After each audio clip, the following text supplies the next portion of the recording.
పోలింగ్కి అటువంటి అనౌన్స్మెంట్ ఏది చేయలేదు. మేము ఎన్నికలు బహిష్కరిస్తున్నామని ఆ పార్టీ అధిష్టానం కావచ్చు, మిగతా వాళ్ళు కావచ్చు, పోలింగ్ రోజున మాత్రం ఎటువంటి అనౌన్స్మెంట్ చేయలేదు వాళ్ళు. కానీ అలా చేయకపోయినప్పుడు కూడా ఈ విధంగా రిజల్ట్ ఉందంటే నిజంగా టీడీపీ చెప్తున్న మాటల్ని చూడాలా, లేకపోతే నిజంగా అక్కడ ఉండే స్థానికులు ఒక ఓటు హక్కుని ఇంత బాగా వినియోగించుకోవడానికి దశాబ్దన్నర కాలంగా ఎదురు చూశారని చూడాలా.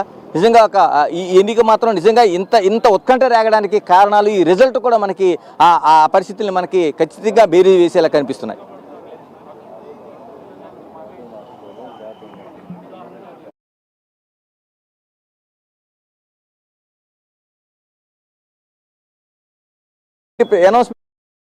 కానీ అలా చేయకపోయినప్పుడు కూడా ఈ విధంగా రిజల్ట్ ఉందంటే నిజంగా టీడీపీ చెప్తున్న మాటల్ని చూడాలా, లేకపోతే నిజంగా అక్కడ ఉండే స్థానికులు ఒక ఓటు హక్కుని ఇంత బాగా వినియోగించుకోవడానికి దశాబ్దన్నర కాలంగా ఎదురు చూశారని చూడాలా.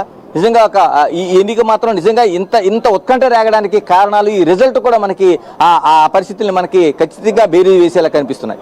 కౌంటింగ్ సెంటర్ దగ్గరికి గెలిచిన అభ్యర్థి మారెడ్డి లతారెడ్డి ఏమన్నా రీచ్ అయ్యారా గణేష్? ఇప్పుడు శ్రీనివాసులు రెడ్డి కనపడుతున్నారు, ఎమ్మెల్యే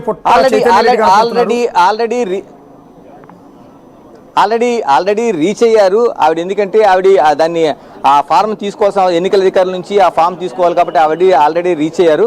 కానీ బీటెక్ రవి మాత్రం ఈ పరిసరాల్లో ఎక్కడా లేరు. ఎందుకంటే ఆయన ఎమ్మెల్సీగా కడపలోనే ఉన్నారు. ఎందుకంటే వైఫ్ అండ్ హస్బెండ్స్ ఇద్దరు ఇక్కడ కడపకు చేరుకున్నారు. ఆమె మాత్రం కౌంటింగ్ సెంటర్కి లోపలికి వెళ్ళారు. ఎందుకంటే అధికారుల నుంచి, రిటర్నింగ్ అధికారుల దగ్గర నుంచి, ఆరో దగ్గర నుంచి అది తీసుకోవాలి కాబట్టి, ఆ డిక్లరేషన్ ఫామ్ తీసుకోవాలి కాబట్టి ఆల్రెడీ ఆవిడ లోపలే ఉన్నారు.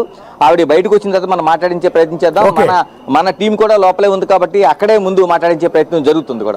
ఓకే గణేష్, మీరు లైన్లోనే ఉండండి, మళ్ళీ మీ దగ్గరికి వస్తాను. ఒకసారి అక్కడ ఉన్న పబ్లిక్తో కూడా మీరు మాట్లాడుతురు. కానీ ఇప్పుడు టోటల్గా పులివెందుల జడ్పీటీసీ స్థానానికి 7,867 ఓట్లు పోలైతే వైసీపీకి కేవలం 683 ఓట్లు మాత్రమే వచ్చాయి.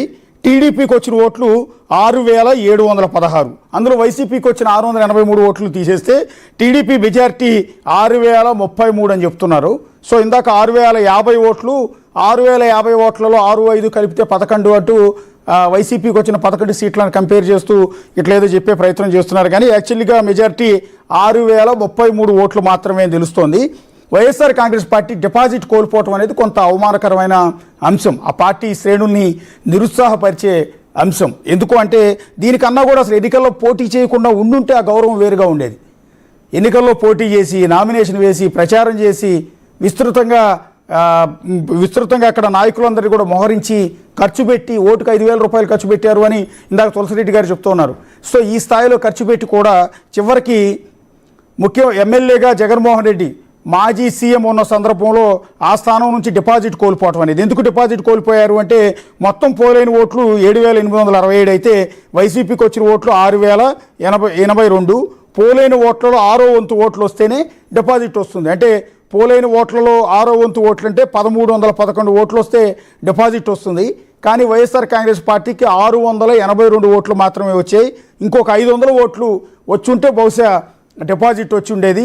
డిపాజిట్ వచ్చినా కూడా కొంత గౌరవంగా ఉండేది. సో శివ ఉన్నారు, అక్కడ టీడీపీ శ్రేణుల్లో కొంత ఉత్సాహం కనిపిస్తుంది. అది కౌంటింగ్ కేంద్రం కాబట్టి, నిబంధనలు ఉంటాయి కాబట్టి సంబరాలు లాంటివి చేయకూడదు, టపాసులు లాంటివి కాల్చకూడదు కాబట్టి కొంత సైలెంట్గా ఉన్నట్టుగా కనిపిస్తోంది. ఒకసారి శివ, ఏంటి సిచ్యువేషన్ ఇక్కడ? మారెడ్డి లతారెడ్డి గారు అక్కడికి ఏమైనా వచ్చారా ఏంటి? టీడీపీ శ్రేణులు ఏమైనా రీచ్ అవుతున్నారా? అశోక్, కాసేపటి క్రితం మారెడ్డి లతారెడ్డి కౌంటింగ్ కేంద్రం చేరుకున్నారు. దానికి సంబంధించి కూడా ఆమె ఘన విజయం సాధించిన తర్వాత మాత్రం కడపలో భారీగా సంబరాలు చేసుకున్నట్టు తెలుస్తోంది. వీటికి సంబంధించి కూడా మనం విజువల్ చూసాం.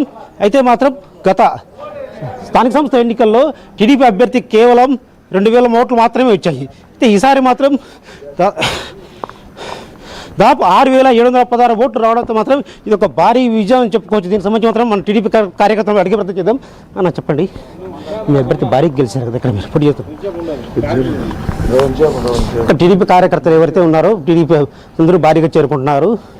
అభ్యర్థి ఎవరైతే ఉన్నారో లతారెడ్డి కూడా కాసేపటి ఇక్కడికి చేరుకోవడం జరిగింది. ఇక్కడి నుంచి వెళ్ళిన తర్వాత మాత్రం ఇక్కడ కాసేపట్లో మీడియా సమావేశం చేసే అవకాశం ఉంటుంది. అశోక్, టీడీపీ శ్రేణులు పెద్ద హడావిడేం కనిపించట్లేదు. మీరు భారీగా చేరుకున్నారని చెప్తున్నారు కానీ మీ వెనక, మీ ముందు ఒకసారి చూపించండి కెమెరాలో, పెద్దగా హడావిడేం కనిపించట్లేదు కదా? ఇదే యాక్చువల్గా ఇక్కడ మీడియా సెంటర్లో అక్కడ ఆంక్షలు ఉండడం వల్ల కొద్దిమంది మాత్రమే చేరుకుంటున్నారు. అయితే బయట ఏదైతే పోలింగ్ కేంద్రం ఉందో కౌంటింగ్ కేంద్రం బయట భారీగా చేరుకున్నట్టు తెలుస్తుంది. ఇది కేవలం కౌంటింగ్ కేంద్రం వల్ల కావడం వల్ల కేవలం కొద్దిమంది మాత్రమే